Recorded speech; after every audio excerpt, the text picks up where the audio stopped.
नमस्कार. देशोन्नतीच्या संपादकीय मध्ये मी ऐश्वर्या शिंदे आपलं स्वागत करते. प्रेम आणि युद्धात सगळे काही क्षम्य असते असे म्हणतात. लोकशाहीत निवडणुकांना युद्धापेक्षा कमी महत्त्व नसते आणि आधुनिक भाजपासाठी तर प्रत्येक निवडणूक हे एक युद्धच आहे. शिवाय या युद्धाचे भाजपासाठी कोणतेही नीती नियम नाहीत.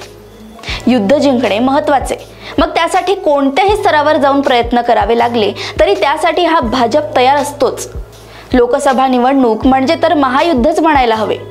त्यामुळे हे युद्ध जिंकण्यासाठी त्याच पातळीची तयारी भाजपकडून केली जात आहे. या तयारीत कोणतीही कसर राहणार नाही याची दक्षता घेतली जात आहे. अगदी प्रत्येक जागेचा हिशेब मांडला जात आहे. पंतप्रधानांनी त्यांच्या पक्षाला 370चे लक्ष्य दिले आहे. मागच्या वेळी भाजपला 303 जागा मिळाल्या होत्या. त्यात अधिक 67 जागांची भर घालायची म्हटले तर घाम गाळावाच लागेल. मागच्या वेळी ज्या राज्यांमध्ये भाजपची ताकद आहे त्या सगळ्याच राज्यांमध्ये भाजपने अगदी कमाल कामगिरी केली होती. म्हणजे यावेळी तिथे त्यापेक्षा अधिक जागा जिंकता येणार नाही. दिल्ली, गुजरात, राजस्थान सारख्या राज्यात भाजपने 100% यश मिळवले होते. त्यामुळे तिथे तरी यापेक्षा अधिक यश मिळण्याची शक्यता नाही. इतर अनेक राज्यातही मागच्या वेळी क्षमतेच्या आणि ताकदीच्या तुलनेत कमाल यश भाजपने प्राप्त केले होते. हे सगळे यश टिकवायचे आणि त्यात अधिकची भर घालायची म्हटले तर काही वेगळे डावपेच खेळणे अपरिहार्य आहे. त्यातच यावेळी इंडिया आघाडीने भाजपची डोकेदुखी वाढवली आहे. अर्थात या आघाडीचे अजून कशातच नाही नसले तरी उभे होऊ पाहणारे संभाव्य आव्हान आधीच मोडून काढण्याची खबरदारी भाजपकडून घेतली जात आहे. आपल्या विरोधात विरोधक एकजूट नाहीत, त्यांच्याकडे नेता मोदींना कुणी पर्याय नाही, हा संदेश भाजप मतदारांपर्यंत पोहोचवून पाहत आहे. आणि त्यासाठी इंडिया आघाडीची फाटाफूट होणे गरजेचे आहे. त्यासाठी अगदी नियोजनबद्ध प्रयत्न सुरू आहेत आणि त्या प्रयत्नांना यश देखील येत असल्याचे दिसतंय. इंडिया आघाडीला सुरुंग लावण्यासाठी यावेळी भाजपच्या चाणक्यांनी नवाच फंडा शोधून काढलाय.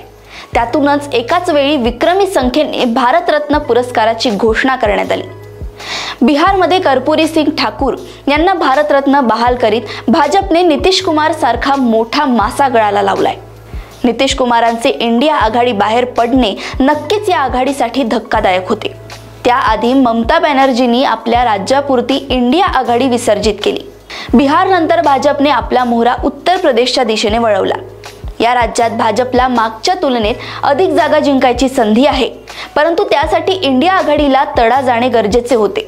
मोदी सरकारने चौधरी चरण सिंग यांना भारतरत्न घोषित करीत पश्चिम उत्तर प्रदेशात चांगली ताकद बाळगून असलेल्या रालोदला आघाडीतून बाहेर खिचण्याची खेळी केली आणि ती यशस्वी झाल्याचे दिसते. कालपर्यंत अखिलेश यादवांसोबत म्हणजेच इंडिया आघाडीत असलेले जयंत यादव चौधरी चरण सिंगांना भारतरत्न घोषित होताच भाजपच्या दिशेने निघाले.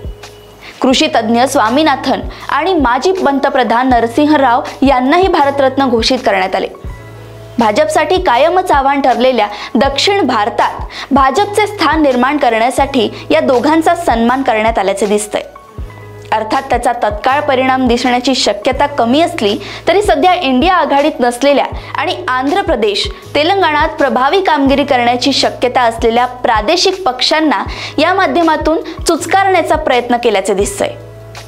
उद्या तशीच आणीबाणीची परिस्थिती आली तर हा राखीव फौजफाटा भाजपच्या मदतीला येऊ शकतो. भाजपला 370चा आकडा गाठायचा असेल तर आंध्र प्रदेश, तेलंगणा, तामिळनाडू आणि केरळमध्ये थोडेफार तरी यश मिळवावेच लागेल.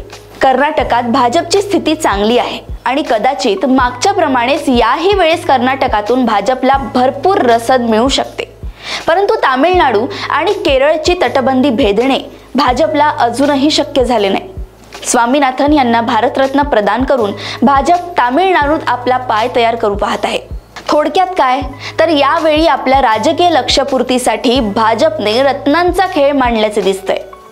महाराष्ट्रातही परिस्थिती थोडी बिकट वाटली तर न जाणो बाळासाहेब ठाकरे देखील भारतरत्न ठरू शकतात. खेळ मांडलाच आहे तर तो अर्धवट का मांडायचा, हा विचार भाजप नेतृत्व करणारच. अशाच राजकीय घडामोडी व अपडेट सोबत पुन्हा भेटूया देशोन्नतीच्या संपादकीयमध्ये. नमस्कार.